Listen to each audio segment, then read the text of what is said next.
तर जय शिवराय मित्रांनो शेतकऱ्याची कर्जमाफी होणार आता हे निश्चितच ठरलेलं आहे. याच अनुषंगाने काही गोष्टींची इथं सुरुवात करण्यात आलेली आहे आणि याच बाबतीत महत्त्वाची अशी माहिती आपण आजच्या व्हिडिओच्या माध्यमातून जाणून घेण्याचा प्रयत्न करणार आहोत.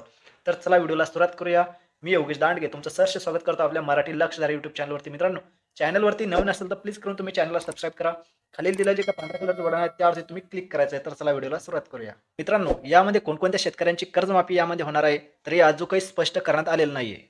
त्यासोबतच त्यासोबतच कर्जमाफी ही थकबाकीदारांची होणार की चालू वर्षाच्या कर्जदारांची होणार, तर ही गोष्ट देखील अजून काही स्पष्ट करण्यात आलेली नाहीये. परंतु शासनाच्या आदेशानुसार बँकांच्या माध्यमातून शेतकऱ्याची माहिती गोळा करण्यास सुरुवात करण्यात आलेली आहे आणि कर्जमुक्तीसाठी शेतकरी संघटनेच्या माध्यमातून फार मोठ्या प्रमाणात मोठा मोर्चा इथं काढण्यात आलेला होता आणि त्याबद्दल मोठ्या प्रमाणात कर्जमाफीच्या मागण्या इथं करण्यात आलेल्या होत्या.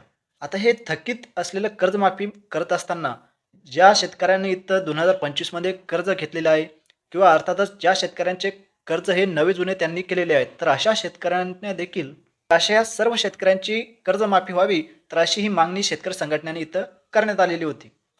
आणि याच मागण्यांच्या आधारावरती मुख्यमंत्र्यांच्या माध्यमातून देखील आश्वासनं देण्यात आलेली होती की हे जे शेतकरी आहेत या सर्व शेतकऱ्यांचे आहेत कर्जमाफी व्हावी आणि असे उच्चार देखील त्यांच्या माध्यमातून करण्यात आलेले होते.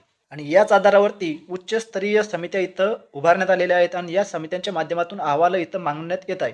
आता लवकरात लवकर हे जे काय अहवाल येते शासनाला त्यांना इथं द्यायचे आहेत, त्यांना ते सबमिट करायचे आहेत. आता हा जो काय अहवाल आहे तर तो शासनाला येणाऱ्या एप्रिल महिन्याच्या पहिल्या हप्त्यामध्ये इथं जमा करायचा आहे. तर हे जे काय आणि त्यासोबतच शासनाच्या अंतर्गत जे काय सहकारी बँका आहेत, तर या बँकांचा जे काय शेतकऱ्यांचा कर्ज घेतलेला जो काय डाटा आहे, जो काय माहिती आहे, तर ती देखील इथं मागवण्यात येत आहे.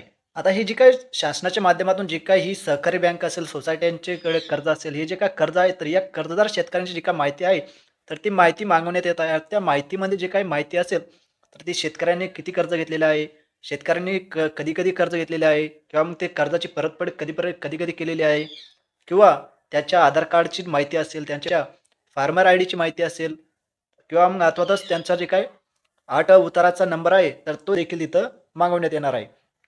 त्यासोबतच मित्रांनो, आता हे जे काय 8च्या उताऱ्याची माहिती असेल किंवा सातबाऱ्याची माहिती असेल, ही जी काही माहिती आहे, तर ती तात्पुरती नाही म्हणून घेण्यात येतील. कारण जे काही तुमची ही सर्व माहिती आहे, तर ती तुमच्या फार्मर आयडीवरतीच लिंक आहे. त्यामुळे ही जी काही माहिती तात्पुरती नाही म्हणून घेण्यात येतील.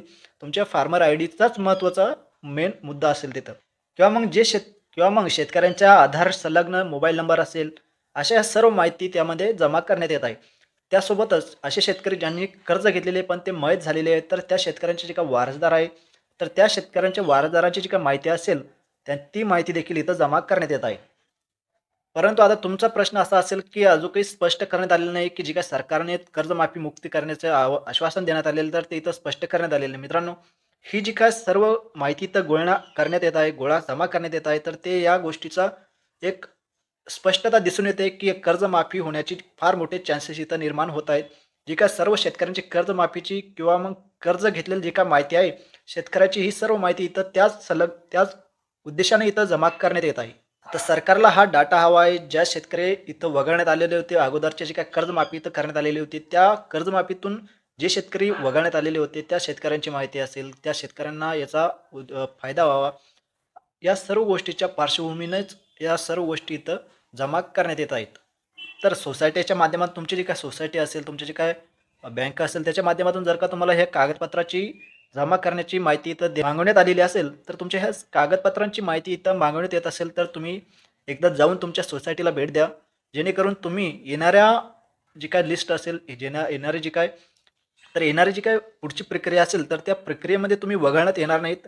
तर ही गोष्ट लक्षात घ्यायची आहे. त्यामुळे तुम्ही अगोदर तुमच्या सोसायटीला भेट द्या. तिथं विचारपूस करून घ्या, की पुढच्या प्रक्रिया कशी असेल, काय असेल, कोणकोणत्या प्रकारचे डॉक्युमेंट्स असेल, कोणकोणत्या प्रकारची कागदपत्रे असेल, या सर्व गोष्टीची माहिती एकदा तिथं विचारून घ्या. तर मित्रांनो, यामध्ये महत्त्वाची अशी गोष्ट म्हणजे असे शेतकरी ज्यांनी कर्ज घेतलेले परंतु ते इथं मयत पावलेले आहेत, तर अशा शेतकऱ्यांना जे काही प्रश्न उद्भवतात, तर त्यांचे वारसदारांना हे प्रश्न उद्भवतात, की ते कर्जमाफीपासून, कर्जमुक्तीपासून इथं वंचित राहून जातात.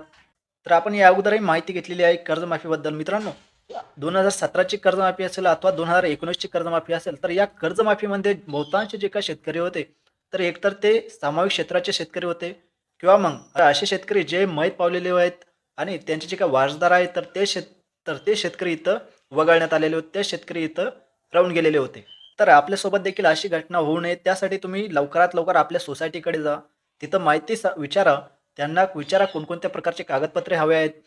तर ते सर्व कागदपत्रे तुम्ही त्यांना इथं जमा करून द्यावेत. जेणेकरून येणाऱ्या कर्जमाफीमध्ये तुमचंही नाव इथं वगळण्यात येणार नाही, ही गोष्ट इथं लक्षात घ्यायची आहे. आणि त्यामध्ये महत्त्वाचं म्हणजे आता तुम्ही ही गोष्ट लक्षात घ्यायची, ही जी काही सर्व प्रक्रिया इथं पार पाडण्यात येत आहे, तर ती सध्या सोसायटी कर्जदारांसाठी आणि सहकारी बँकांच्या कर्जदारांसाठी ही गोष्ट इथं तर ही प्रक्रिया इथं पार पाडण्यात येत आहे. आता उर्वरित असतात जे काही खाजगी बँका असतील किंवा राष्ट्रीयकृत बँका असतील, तर या बँकांच्या देखील इथं कर्जमाफीची जी काही प्रक्रिया असेल, तर ती देखील इथं हळू इथं पार पाडण्यास सुरुवात होईल. आता सध्या तरी तुम्ही सोसायटी धारकांचे जे काही कर्जधारक आहे, तर त्या कर्जधारकांनी लवकरात लवकर ही गोष्टीची इथं माहिती समजून घेण्याचे गरजेचं आहे. ठीक आहे. तर याच बाबतीत आपला आजचा हा सर्व व्हिडिओ होता मित्रांनो. तुम्हाला व्हिडिओ आवडला असेल तर लाईक करा, कमेंट करा, शेअर करा आणि नवीन असेल तर प्लीज करून आपल्या चॅनलला सबस्क्राईब करा. खाली दिलेलं जे काही पांढऱ्या कलरचं बटन आहे त्यावर तुम्ही क्लिक करा जेणेकरून नवनवीन तुमच्यापर्यंत अशा नवनवीन प्रकारची माहिती तुमच्यापर्यंत येत राहील. त्यासाठी तुम्ही आपल्या चॅनलला सबस्क्राईब करा. ठीक आहे. भेटूया नवीन माहितीसह, नवीन अपडेट्ससह. धन्यवाद.